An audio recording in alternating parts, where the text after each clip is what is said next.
Hi hello ನಮಸ್ಕಾರ, welcome back to my YouTube channel. So ಎಲ್ಲರೂ ಹೇಗಿದ್ದೀರಾ? ಚೆನ್ನಾಗಿದ್ದೀರಾ ಅಂತ ಭಾವಿಸ್ತೇನೆ. ಸೊ ಇವತ್ತಿನ ವಿಡಿಯೋದಲ್ಲಿ ನಾನು ಕಡಲೆ ಮನೋಳಿ ಸುಕ್ಕ ಹೇಗೆ ಮಾಡೋದು ಅಂತ ತೋರಿಸಿಕೊಡ್ತೇನೆ.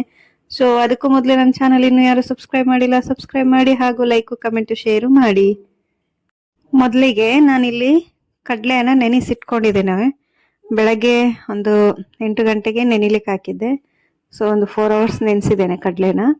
ಸೊ ನೆಂದಿರುವ ಕಡಲೆಯನ್ನ ಈಗ ಕುಕ್ಕರ್ಗೆ ಹಾಕಿ ಒಂದು ಸ್ವಲ್ಪ ಉಪ್ಪು ಹಾಕಿ ಬೇಯಿಸ್ಕೊಳ್ತೇನೆ.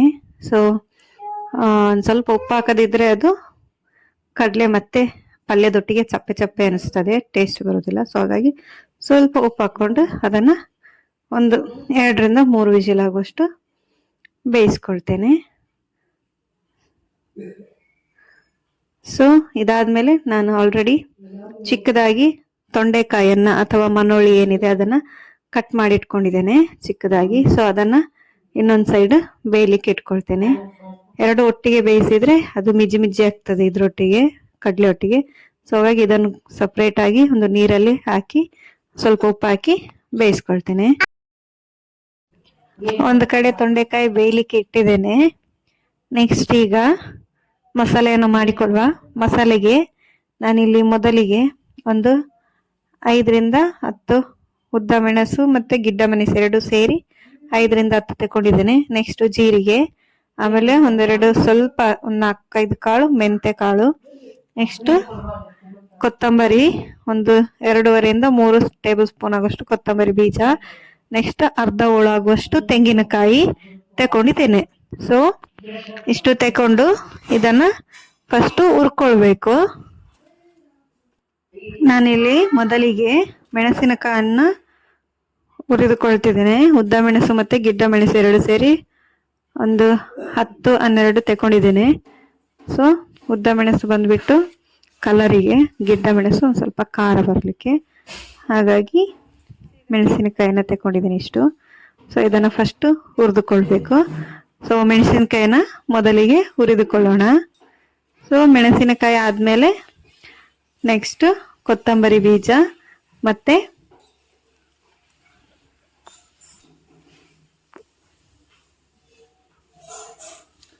ಕೊತ್ತಂಬರಿ ಬೀಜ ಮತ್ತು ಜೀರಿಗೆ 2 ಒಟ್ಟಿಗೆ ಹುರಿದುಕೊಳ್ತಾ ಇದ್ದೀನಿ.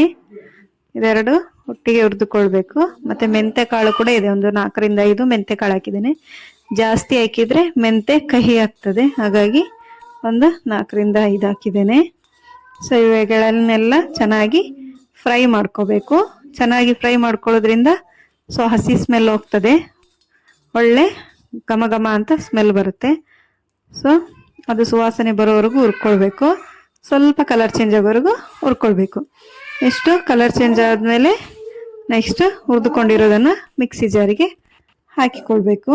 ನಂತರ ಒಂದು ಹೋಳಾಗುವಷ್ಟು ಅರ್ಧ ಹೋಳಾಗುವಷ್ಟು ತೆಂಗಿನಕಾಯಿ ತಗೊಂಡಿದ್ದೇನೆ. ಇದನ್ನು ಕೂಡ ನೀಟಾಗಿ ಫ್ರೈ ಮಾಡ್ಕೊಂಡು ಇಟ್ಕೋಬೇಕು. ತೆಂಗಿನಕಾಯಿ ಒಂಥರ ಗರಿ ಗರಿ ತರ ಆಗ್ಬೇಕು, ಆ ತರ ಫ್ರೈ ಮಾಡ್ಕೊಂಡು ಇಟ್ಕೋಬೇಕು. ಸೊ ಈಗೆಲ್ಲಾನು ಫ್ರೈ ಮಾಡಿದ್ದೀನಿ. ಸೊ ಮೊದಲಿಗೆ ಇಲ್ಲಿ ನಾನು ಎಲ್ಲವನ್ನ ಮಿಕ್ಸಿ ಮಾಡ್ಕೊಳ್ಳುವ. ಸೊ ಫ್ರೈ ಆಗಿರುವಂಥದ್ದು ಮೆಣಸಿನಕಾಯಿ ಮತ್ತು ಕೊತ್ತಂಬರಿ, ಜೀರಿಗೆ ಅದನ್ನು ಫಸ್ಟು, ಆಮೇಲೆ ಸ್ವಲ್ಪ ಹುಳಿ, ಆಮೇಲೆ ಸ್ವಲ್ಪ ಬೆಳ್ಳುಳ್ಳಿ ಹಾಕಿ ಮಿಕ್ಸಿ ಮಾಡ್ಕೋಬೇಕು. ಡ್ರೈ ಮಾಡ್ಕೋಬೇಕು, ಹಸಿ ನೀರು ಹಾಕುವಾಗಿಲ್ಲ. ನೀರು ಹಾಕಿದರೆ ಅದು ಫುಲ್ ಟೇಸ್ಟ್ ಡಿಫ್ರೆಂಟ್ ಆಗ್ತದೆ. ಸೊ ಹಾಗಾಗಿ ಡ್ರೈಯೇ ಇರಬೇಕು. ಈ ಥರ ಡ್ರೈ ಆಗಿ ಮಿಕ್ಸಿ ಮಾಡ್ಕೋಬೇಕು. ನಂತರ ಇದನ್ನು ಒಂದು ಪಾತ್ರೆಯಲ್ಲಿ ತೆಗೆದಿಟ್ಟು ನೆಕ್ಸ್ಟ್ ತೆಂಗಿನಕಾಯಿನಿಂದ ಅದನ್ನು ಕೂಡ ಒಂದು 2 ರೌಂಡು ಮಿಕ್ಸಿಗೆ ಹಾಕ್ಕೊಳ್ಬೇಕು. ಸೊ ಇವಾಗ ಮಸಾಲೆ ಎಲ್ಲ ರೆಡಿ ಇದೆ, ಮತ್ತು ಎಲ್ಲನೂ ಬೆಂದಿದೆ ಕೂಡ. ಕಡಲೆ ಮತ್ತು ಮನೋಳಿ ಕೂಡ ಬೇರೆ ಬೇರೆ ಬೇಯಿಸಿದ್ದೀನಿ, ಅದು ಕೂಡ ಬೆಂದಿದೆ. ಇವಾಗ ಇದನ್ನು ಏನು ಮಾಡ್ಬೇಕು ಹೇಳಿದರೆ, ಸೊ 2 ಸೇರಿ ಒಗ್ಗರಣೆ ಕೊಡಬೇಕು. ಮೊದಲು ಒಂದು ಪಾತ್ರೆಯಲ್ಲಿ ಒಂದು ಸ್ವಲ್ಪ ಎಣ್ಣೆ ಹಾಕಿ, ಸೊ ಜೀರಿಗೆ ಸಾಸಿವೆ ಏನು ಹಾಕ್ತಾ ಇಲ್ಲ, ಯಾಕೆಂದರೆ ಕಡಿಯುವಾಗನೇ ಹಾಕಿದ್ದೀನಿ, ಎಲ್ಲ ಮಿಕ್ಸಿ ಮಾಡುವಾಗನೇ ಹಾಕಿದ್ದೇನೆ. ಸೊ ಹಾಗಾಗಿ ಈಗ ಜೀರಿಗೆ ಸಾಸಿವೆ ಏನು ಬೇಡ, ಡೈರೆಕ್ಟ್ ಕರಿಬೇವು ಮತ್ತು ಈರುಳ್ಳಿ ಹಾಕಿ ಸ್ವಲ್ಪ ಕಲರ್ ಚೇಂಜ್ ಆಗೋವರೆಗೂ ಫ್ರೈ ಮಾಡ್ಕೊಳ್ಬೇಕು. ಇದಾದ್ಮೇಲೆ ಇದಕ್ಕೆ ನಾನು ಒಂದು ಟೊಮೆಟೊ ಆ್ಯಡ್ ಮಾಡ್ತಿದ್ದೇನೆ. ಸೊ ಟೊಮೆಟೊ ಈಸ್ ಆಪ್ಷನಲ್, ನಿಮಗೆ ಬೇಕಾದರೆ ಆ್ಯಡ್ ಮಾಡ್ಬೋದು, ಇಲ್ಲಾಂದರೆ ಪರವಾಗಿಲ್ಲ.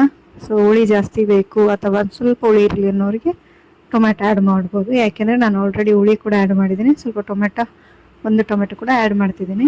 ಬೇಕು ಅಂದವರಿಗೆ ಟೊಮೆಟೊ ಆ್ಯಡ್ ಮಾಡ್ಬೋದು, ಇಲ್ಲಾಂದರೆ ಅದು ಸ್ಕಿಪ್ ಮಾಡ್ಬೋದು, ಹುಳಿ ಕೂಡ ಸ್ಕಿಪ್ ಮಾಡ್ಬೋದು. ಸೊ ಇಷ್ಟಾದಮೇಲೆ ನೆಕ್ಸ್ಟ್ ಚೆನ್ನಾಗಿ ಫ್ರೈ ಮಾಡ್ಕೋಬೇಕು.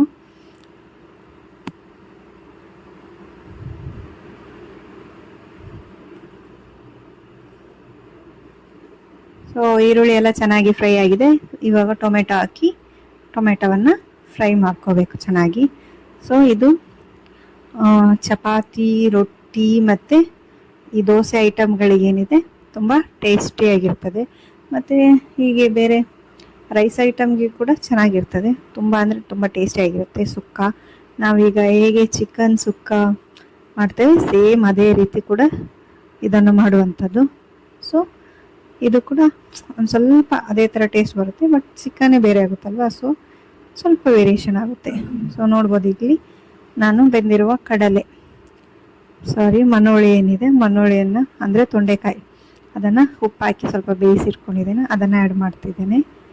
ಮತ್ತು ಇದು ಕಡಲೆ ಏನಿದೆ, ಕಡಲೆಯನ್ನು ಕೂಡ ಆ್ಯಡ್ ಮಾಡ್ಕೊಳ್ತೇನೆ. ಆ್ಯಡ್ ಮಾಡಿ ಅದೆರಡನ್ನು ಕೂಡ ಸ್ವಲ್ಪ ಹೊತ್ತು ಚೆನ್ನಾಗಿ ಬೇಯಿಸ್ಕೊಳ್ಬೇಕು.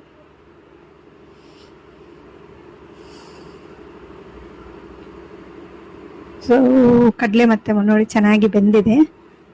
ಇಷ್ಟು ಬೆಂದ ಮೇಲೆ ಅವುಗಳಿಗೆ ಒಗ್ಗರಣೆ ಕೊಡುವಂಥದ್ದು. ಒಗ್ಗರಣೆ ಕೊಟ್ಟು ಒಂದು ಸ್ವಲ್ಪ ಈಗನೇ ನೀರು ಆ್ಯಡ್ ಮಾಡಿ ಬೇಕಾದರೆ, ಇಲ್ಲಾಂದರೆ ಸ್ಕಿಪ್ ಮಾಡ್ಬೋದು. ನೀರು ಆ್ಯಡ್ ಮಾಡೋ ಅವಶ್ಯಕತೆ ಇಲ್ಲ, ಸುಕ್ಕ ಅಲ್ವಾ, ಸೊ ನೀರು ಬೇಕಂತೇನಿಲ್ಲ. ಬಟ್ ನಾನಿಲ್ಲಿ ಒಂದು ಸ್ವಲ್ಪ ನೀರನ್ನು ಆ್ಯಡ್ ಮಾಡ್ತಾ ಇದ್ದೇನೆ. ಸೊ ನೀವು ಇಲ್ಲಿ ನೀರು ಬೇಕಾದರೆ ಆ್ಯಡ್ ಮಾಡ್ಬೋದು, ಇಲ್ಲಾಂದರೆ ಬೇಡ. ಸೊ ಹೀಗೇ ಮಾಡಿದರೆ ಕೂಡ ಟೇಸ್ಟ್ ಚೆನ್ನಾಗಿರ್ತದೆ. ನಾನಿಲ್ಲಿ ಕಡಲೆಕಾಳು ಬೇಯಿಸಿದ ಒಂದು ಸ್ವಲ್ಪ ನೀರನ್ನು ಆ್ಯಡ್ ಮಾಡ್ತಾ ಇದ್ದೇನೆ. ಇಷ್ಟು ಆ್ಯಡ್ ಮಾಡಿ ಒಂದು ಸ್ವಲ್ಪ ಹೊತ್ತು ಬೇಯಲಿಕ್ಕೆ ಬಿಡಬೇಕಿದೆ ಎರಡು ಕೂಡ. ಆದಮೇಲೆ ಮಸಾಲೆ ಏನು ರೆಡಿ ಮಾಡಿ ಇಟ್ಕೊಂಡಿದ್ದೇನೆ ಅದನ್ನು ಆ್ಯಡ್ ಮಾಡ್ಕೋಬೇಕು. ಫಸ್ಟು ಡ್ರೈ ಏನಿದೆ ಅದನ್ನು ಆ್ಯಡ್ ಮಾಡ್ಕೊಳ್ಬೇಕು. ಇದು ಮಾತ್ರ ತುಂಬ ಟೇಸ್ಟಿಯಾಗಿರುತ್ತೆ. ಇದೇ ಥರ ಮಸಾಲೆ ಮಾಡಿದರೆ ಮಾತ್ರ ಸುಕ್ಕಾಗೆ ಟೇಸ್ಟ್ ಆಗುವಂಥದ್ದು, ಇಲ್ಲದಿದ್ದರೆ ಸುಕ್ಕ ಟೇಸ್ಟ್ ಬರಲ್ಲ. ಸೊ ಹಾಗಾಗಿ ಇದೇ ಥರ ಮಸಾಲವನ್ನು ಮಾಡಿದರೆ, ಇನ್ನೊಂದು ಥರ ಸಹ ಮಾಡ್ಬೋದು, ಅದು ಬೇರೆ. ಅದಕ್ಕೆ ಈ ಥರ ಡ್ರೈ ಏನು ಮಾಡುವಂತಿಲ್ಲ, ಅದು ಬೇರೆ ಥರ ಮಾಡೋದು. ಅದು ಮಸಾಲೆ, ಇದು ಸುಕ್ಕ. ಹಾಗಾಗಿ ಇದಕ್ಕೆ ಈ ಥರನೇ ಮಾಡಬೇಕು. ಮಸಾಲೆ ಹಾಕಿ ಒಂದು ಸ್ವಲ್ಪ ಬೇಯಿಸಬೇಕು. ಹಾಗಾದರೆ ಕಡಲೆ ಮತ್ತು ಮನೋಳಿ ಏನಿದೆ ಅದು ಎಳ್ಕೊಳ್ತದೆ ಮಸಾಲೆದು ಟೇಸ್ಟನ್ನು.